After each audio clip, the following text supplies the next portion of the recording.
Welcome to Coffee Break with Rachel Vigil, presented by Superbook Sports. Taking a daily look at the biggest stories in Denver sports and interacting live with you, the Coffee Break fam. So sit back, relax, grab a cup of joe, and enjoy your coffee break. Here's your host, Rachel Vigil. Happy Friday, friends. Whew, I feel like there's so much to get into. Plenty of headlines we're going to dive into, and then we're going to have a good old conversation with Cecil Lammey. He's going to get you set with your fantasy lineups, everything that you need to know. Plus, we're going to be talking about the Broncos tight ends. It's crazy when we think back to training camp when it comes to the Denver Broncos and all the things we thought we were going to know about this team and how none of them have actually happened. So we got plenty to dive into. Let me know what you guys are up to this weekend in the comments. I always love chatting with you guys too. And of course, we're going to get into a little bit on, this comment exactly. This is what we're going to get into. Rachel, that was a very tough way to lose last night. Yeah, it was. Holy smokes. And for everybody that's watching Thursday Night Football, I hope that you were able to tune on to the Avalanche game last night. And yeah, it was a heartbreaker. Because to be honest, when you watch those guys, it wasn't like this was bad hockey. It was just completely unlucky that the Kraken were able to get the go-ahead goal with like 30 seconds left in the game. That one hurt. It stung a little bit. So I'm curious to all of you, what's your concern level right now with the Colorado Avalanche? It's going up a little bit. It seems like there's a bit of issues, and we're going to get into how they could possibly update and bring in somebody because there's some rumors that are swirling. But my concern level right now is a 4 or 5. I'm trying to remain calm. It's a very long season. When you start off so high, I feel like some of these new players can come in and just be like, oh, things are all clicking. Everything is good. So my question is, again, what's your concern level when it comes to the Colorado Avalanche? Alex, I love you, Rachel. Thanks for hanging with Alex. Alex, I appreciate you. The Avs played a pretty good game overall with a few mistakes. Not even getting 1 point was a killer. The Avs did play a pretty good game. Like I totally said, I was like, all right, here we go. Here's the other thing, though. And we all know that hockey is a tough sport. But when a player goes to the hospital, the concern level is extremely high. And Jared Bednar even commented on that after the game. He didn't have an update on Artie Lange, and it was scary. You guys, if you haven't seen the clip out there, I wish I could show it. His head literally goes into the boards and you can see his neck like crunch. It felt like you're watching this and you're like, oh no. And of course we see the replay on social media and you're literally watching a man's neck crunch. Now, of course we do have some good news. Yep. Do you know how Lehkonen is doing? This is the latest update that we have from everybody. Nothing new has come out, but they did say Artie Lange left tonight's game in the second period. He is alert, responsive, and has full movement. He's being taken to a local hospital as a precaution for further evaluations. Otherwise, no new information has come out. Of course, we're hoping that he's all right, and it's great to know that he has full movement. That's always a big thing, but I'm glad they took him to the hospital to have everything get checked out because it is definitely one of those very, very scary things. Here's the thing with Seattle. Everyone's starting to hate Seattle, and I'm going to be the first person to say it too. I'm getting so frustrated with it. Feels like Seattle is owning the city of Denver. First of all, they get on the board first and obviously last, and that's how they're able to win. I felt like they stole a win out of Ball Arena, and it was the first loss at Ball Arena this season between the Nuggets and the Avs. That stings a little bit. And of course, it had to be the Kraken of all teams to be able to go in there and do that. It just... I don't know, for what was such a special night, which we're going to get into the Peter McNab stuff, for what felt like such a special night, it just felt like it got robbed with 30 seconds left, and it really just stung. Peter McNab, they announced, has the broadcasting booth now. And of course, if you don't know all the details about Peter McNab, he passed away a year ago. You guys, so special. The way they did this was amazing. I know that there were quite a few people I knew down at the game that said that they got emotional. It was an amazing thing. It's going to be the Peter McNab broadcasting booth. They had a rose and an empty seat for him. Such a special moment. And I'm really glad that they're just able to honor him and like the legend he was. Will Peterson and I have talked about this on the Mile High Hockey podcast. And if you haven't, please go watch it from last Friday. But essentially, he was just one of those really, really kind people. He never talked down to you despite having so much information on the game, but he was always just talking with you. And that is amazing to find somebody of like his legendary status who would just talk with you. So I love this. moment that they had last night for the game. And of course, he is very, very well missed. And again, just I think such a special thing to go out there and have this broadcasting booth be dedicated completely to him. So sweet. Now, some of the other drama and news going around the Colorado Avalanche right now is Patrick Kane is being linked to the Avs. Adrian Dater had this one too. And I don't know if I'm sold on this. So let me know in the comments if you are sold on Patrick Kane. He's obviously coming back from surgery. He is a free agent right now. All of that stuff. But it says, I'm hearing more that the Avs in big on Patrick Kane, but he might have to take shorter money than he could get elsewhere.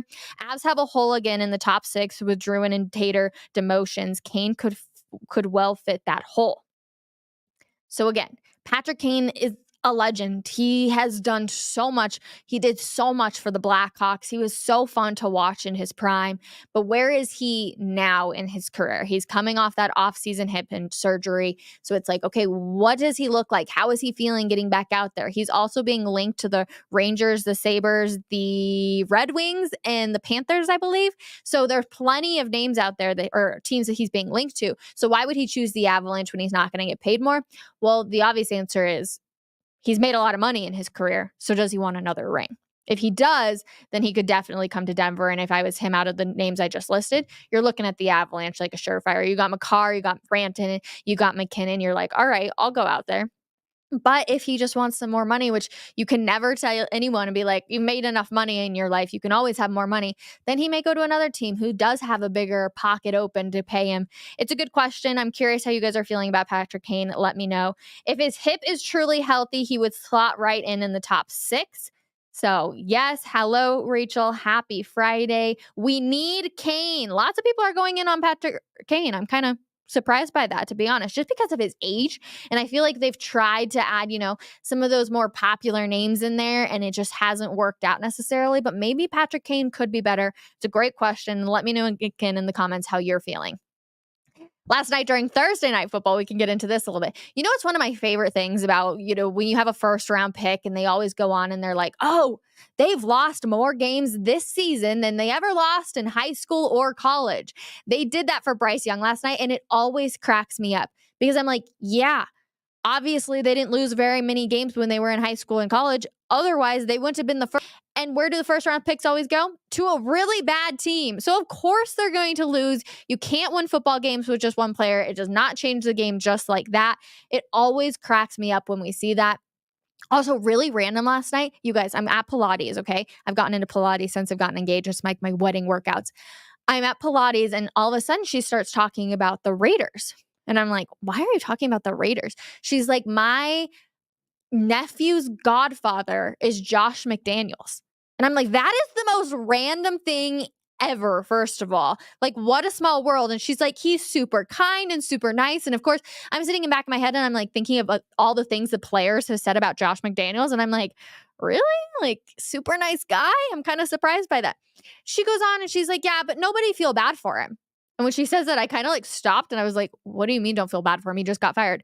And she goes, he's making $10 million for the next 4 years, so nobody should feel sad for him. I'm like, well, that's a true statement, to be honest. He's making $40 million or whatever it's going to be. I'm like, he'll be just fine. I do wonder, and a lot of people are linking him back to Bill Belichick and the New England Patriots. They're like, is he going to return? I don't even know if Bill Belichick's going to be in New England. I've gone on this rant before.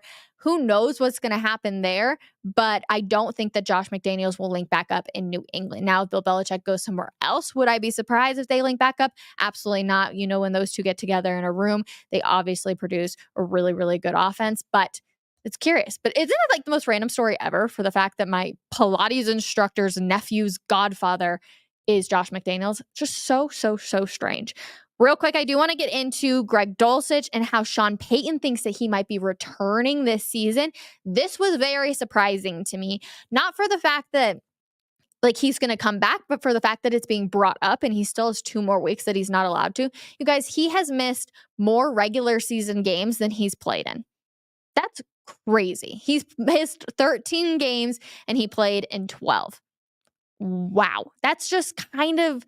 We had such high hopes for Greg Dulcich. It feels like we have all these high hopes for all these players. Jerry Jeudy, example, we're like, all right, here we go. Tim Patrick, and I feel like that's kind of a oddball in there because obviously he's just gotten hurt.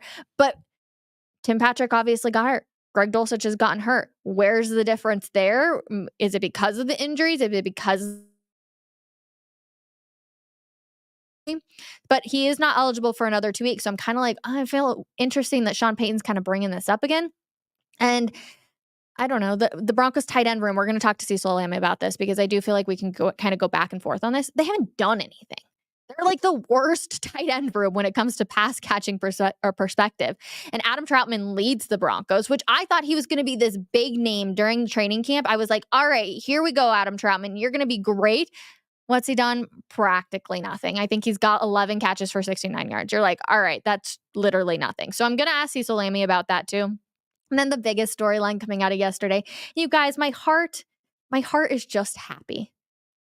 Von Miller. It's going to be his first time playing against the Broncos. We talked to Maddie about this, the Bills reporter, yesterday. You know, how they're kind of waiting for him to show up and be this guy. And I absolutely love Von Miller. And this video, it just makes me happy. So let's play it because, of course, I don't know. Von Miller will forever be a Bronco. It'll be fun. It'll be different for sure. It'll be fun. It's not like a revenge game or anything like that for me. Like, I left on good terms, left and went to go win a Super Bowl. I had a great relationship with everybody in that facility. Didn't have any bad blood with anybody in there. So for me, it was like I didn't want to leave. You know, I cried real tears when I left. So it's to see them again and to see that organization winning and starting to do better is, you know, a treat for me.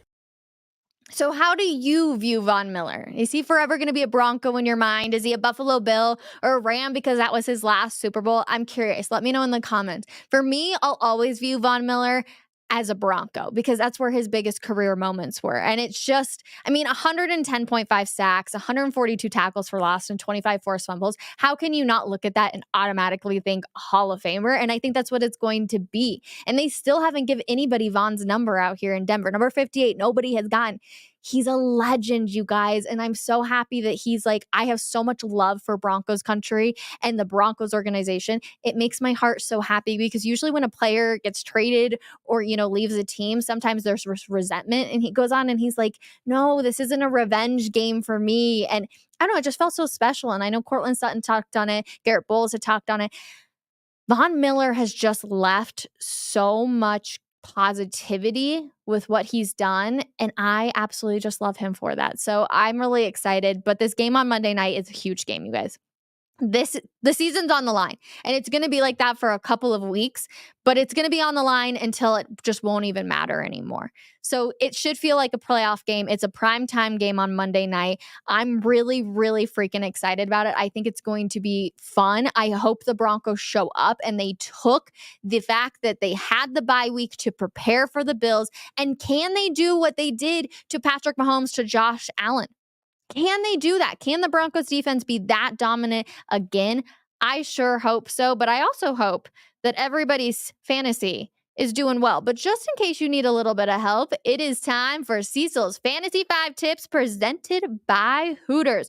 Always an absolute pleasure to have Cecil hanging with us, you guys. Let's get into it. Cecil Lammey, good morning. How are you? Day's still punching, but I'm here and I'm ready to go. I wish the Broncos didn't play on Monday night, but whatever. We're here. See, the only reason I'm excited is because we still get to talk one more day about this matchup because the season's on the line, Cecil. Like this game on Monday, if they lose, then it's like, all right, everything's done. We're not talking about the playoff hopes or whatever it is. I'm excited for one more to be able to talk about this and just to be able to watch Red Zone all day on Sunday. You don't get to do that when you got to watch the Broncos play. Right. After a bye week, though, I feel like I've talked it to death, and I'll just be selfish. On Monday and Tuesdays is when I chart play. So I'm watching every NFL game on Monday. I'm watching every NFL game on Tuesday. So, yeah, Broncos are messing with my schedule, which is important to me. Yeah, no, for sure. Have your boundaries, Cecil. Have your boundaries. Exactly. What's a good storyline you got to watch for this week when it comes to fantasy? Will Levis. I'm going to spend a lot of time talking about Will Levis. Mike Vrabel, I cannot believe, made the right decision. Ryan Tannehill's not good. And you're not going to go anywhere with Ryan Tannehill. You're probably not going to go anywhere with Will Levis, but you're going to see if this young quarterback, second rounder, should have been a first rounder, is enough to be the future franchise quarterback. And from a fantasy lens, you've got some great matchups, not only sleepers for Kyle Phillips, who now the slot receiver is being used in Tennessee because of Will Levis. So that's a fantasy sleeper with at least what the heck flex, if not plenty of flex appeal. I look at the matchups for Nuke Hopkins against Carlton Davis as you got Titans versus Buccaneers this week. Like, that's an incredibly favorable matchup. And yeah, if you are streaming quarterbacks, then Will Levis becomes an option for you. So I kind of got Will Levis on the brain, but I think Tennessee, in making that right choice, will just give the young guys some experience. And if they can move forward with them next year, they will. And if they need to wash their hands and just find a different plan, they will. But they're doing it now with half the season left to go. And okay, speaking of quarterback, it's a thin quarterback room this week. Patrick Mahomes is on a bye, Tua's on a bye, Jalen Hurts is on a bye, Matthew Stafford's on a bye, Kirk Cousins and obviously Daniel Jones have gotten hurt. So what other quarterbacks are you looking at saying, all right, maybe this guy could make some moves? Yeah, the quarterbacks that are looking to make moves, quarterback that needs to make a move is Geno Smith, or else Drew Lock's going to replace him. Like, isn't that crazy? Seattle loves Drew Lock. And Lock himself stayed. He had other offers, Tampa Bay. He stayed so that he could develop and perhaps be their next Geno Smith. And Geno's been struggling. Now, if I look at wide receiver matchups this week, I mentioned Nuke Hopkins, like that's a really good matchup. But DK Metcalf versus Emmanuel Forbes Jr. as it's Seahawks and Commanders. And it's a game where Geno's got to play better. He hasn't been playing good football. Honestly, some of the numbers last year were a little bit skewed for Geno. Great story. Love the story. Guy never gave up on himself, even though everyone wrote him off. But Drew Lock is there. And that's a team that wants to make a move for the postseason. And if they feel like making a switch at quarterback, that could happen within the next couple of weeks. It probably won't, though, if Geno plays good against the Commanders. So that's a guy that needs to play better. And if you're streaming quarterbacks, you're going and you're looking specifically at matchups, especially with all those good quarterbacks on bye. That's why someone like CJ Stroud in a game that's very, very interesting, especially with Cincinnati's guys all banged up, you're like, okay, maybe Stroud could do a little bit more. Josh Dobbs, Stink's going to work that game. The egghead quarterback, Pastronaut, whatever you want to call him, Dobbs is there to get it done as well. Did you hear that Stroud had an offer from Colorado? I was reading one of the stories about how his dad's obviously in prison and he wants his dad to be able to see him play so well. And he's been obviously a big headline. I didn't realize that before Ohio State, he had gotten an offer from Colorado. Why would you come to see you back then? Yeah, well, no kidding. But I was like so surprised. I was like, between Colorado and then Ohio State, obviously at the time we were going to go with Ohio State, but I was just so surprised. Yeah. And pre-Deion, like the fact that they offered Christian McCaffrey as a safety, like there were so many things wrong with the Buffaloes. And I know things haven't gotten well for Deion recently, but it's been absolutely fantastic for that program and they'll get it right going forward. No, for sure. Okay, so any hot names that you think a lot of people have on their rosters that you're like, this week you might want to sit? So downgrades this week. Well, I don't know if it's hot name to be sure, but well, there's Mac Jones, right? Are we talking about Mac Jones? Yeah, that'll be a downgrade. Downgrade, I love him, but Arthur Smith doesn't want to use Bijan Robinson in the red zone. You know, I look at the downgrade. Speaking of Seattle, I got Zach Charbonnet as an upgrade. That means Ken Walker, much to the chagrin of Richie Carney, who I think actually has a Ken Walker jersey from Michigan State. Sparty on, Richie. Ken Walker is a downgrade this week. So there's a few names you might normally be going to. Zach Moss, splitting time with Jonathan Taylor. Yeah, but Taylor's taking more time. So that means Moss is a downgrade this week as well. All right. And who's your best bet looking at Monday night between the Bills and the Broncos? Who's your best bet to lock down some points? Cortland Sutton in the red zone. Cortland Sutton is a red zone threat. They shouldn't throw very much, but when they do, they'll be high value targets, especially if they run the ball. And even if this game turns into a shootout, which I don't think it will, it has a possibility. I mean, if Buffalo's on, they're going to be tough, but that includes Josh Allen not playing hero ball. If you can get his mind, he has arm arrogance. So if you can get his mind switched into arm arrogance mode, I can make that throw. I can make every throw. Like, that's advantage Broncos. But if this game turns into a shootout, that's good for Cortland Sutton. If it's limited passing, which is good for the Broncos, that's also good for Cortland Sutton. Okay, but also let's look at the Bills secondary. They're banged up. Micah Hyde, Jordan Poyer's are banged up. And then who's their cornerback right now that is also Christian Benford. Yeah, and Benford. Yep. Yeah, I mean, they both have injuries too. So it's like, well, is this the time we do possibly see the wide receivers get a little hot? No, no, Cecil no. is like, literally, don't give the ball to Russell Wilson. Just run it. Well, and then as we're talking about Jerry Jeudy, like, yeah, they're going to bring up Marvin Mims. When Mims does it, that'll be great. I'll be happy. I'm not going to bank on that. This is, and here's the thing. It's very dangerous if you tempt the Bills. If you come out and you're like, let's go. No, you kind of got to do like you did against Kansas City, where you lull them, you stay close, you win on the ground. That's how you beat Buffalo. If you get into this, like, let's go after, let's attack. One, Russ can't. And two, that's not your best way to win. So I know it's a fantasy segment, and fantasy is totally different, but it's like, if you want to win, don't put it in Russ's hands.